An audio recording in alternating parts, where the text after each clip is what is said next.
কেউ আমাকে অল্প সাহায্য কর। ওরে আমার হালকে কে মেরেছে রে?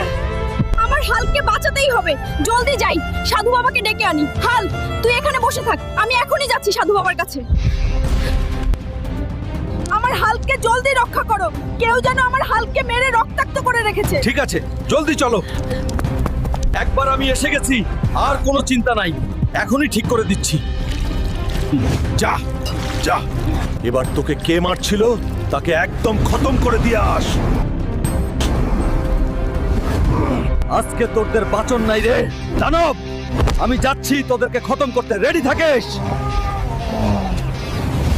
তোদের একটা একটা করে লেজ কেটে এবার হাতে ধরিয়ে দিব রে পাগলা।